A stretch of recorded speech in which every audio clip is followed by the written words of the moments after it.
At almost 100 years old, Dick Van Dyke's career has spanned 7 decades. The Missouri-born actor of film and television fame has inspired multiple generations of comedians, with his particularly charming mix of physical and verbal comedy. Van Dyke began performing as a radio DJ for a local Illinois station in 1947. From there, he partnered with a friend to form a touring comedy duo, working the national nightclub circuit and eventually landing a key role in the 1961 Broadway production of Bye Birdie. A natural from the start, the self-trained actor won a Tony Award for his performance in the hit musical.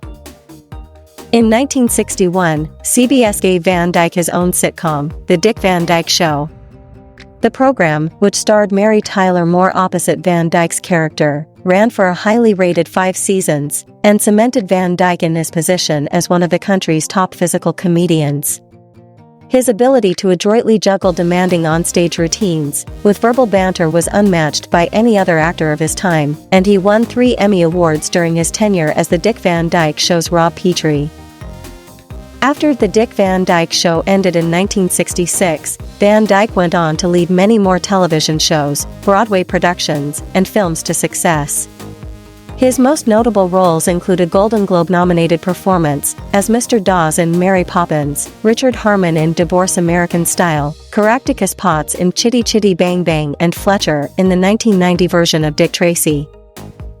At 98, Dick Van Dyke still sings with his group, the Fantastics, and still makes it all look easy.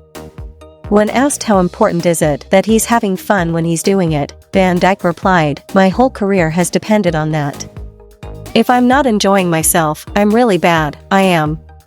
It's such a blessing to find a way of making a living that you love, that you do for nothing. I feel so sorry for people who hate their job. I look forward to going to work every morning." Early in his career, Van Dyke was quoted as saying he only wanted to make films his children could watch. That got the attention of Walt Disney, who promptly cast him in Mary Poppins, bad Cockney accent and all. His next few films were equally family-friendly, like Chitty Chitty Bang Bang, which happened to have been co-written by James Bond creator Ian Fleming. From then on, Van Dyke was almost always typecast as the good guy, though he claims to have missed out on a choice part. "Yeah, I could have been James Bond." When Sean Connery left, the producer said, "Would you like to be the next Bond?" I said, "Have you heard my British accent?" His career went on, of course. He also survived alcoholism and built a body of work that has yet to be finished. "I'm on my 3rd generation," he said. "I'm getting letters from little kids, and that is what I love, that they watch the movies over and over. I'm getting so much more mail today than I did during the heyday of my career." It seems that in showbiz, the true legends never stop. People are more afraid of aging than they are of death these days. And we need to tell them that there's a lot of good living to do. Smith asked, "The last time that I sat down and had a long conversation with you, it was with Norman on one side, and Carl." "Yes. My 2 favorite human beings," Van Dyke replied. "Both gone, yeah. I can't believe it. Is it hard to wrap your mind around that?" "Yes.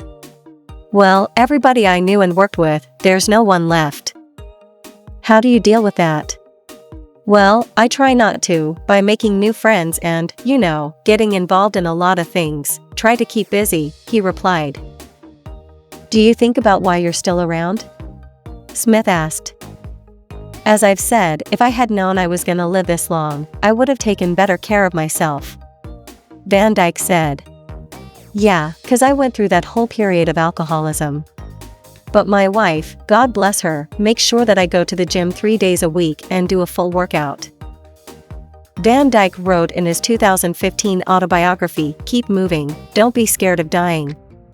Be more frightened that you haven't finished living."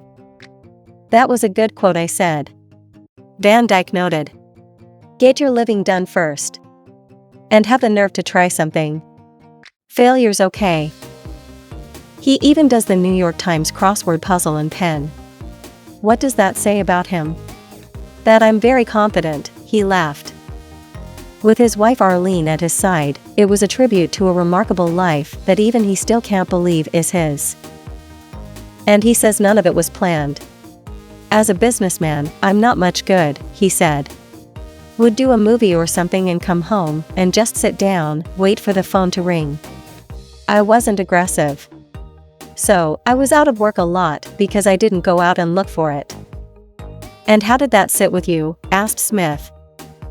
Well, I didn't mind it. I'm pretty lazy, really.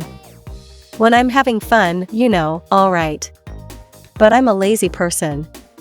I don't have a lot of drive. I've been very lucky. Always somebody picked me up and put me over there. Dick Van Dyke remains a legend in his own right with the film fraternity. What do you remember about Dick Van Dyke? Leave your comment on the comment section and subscribe to our channel for more star stories.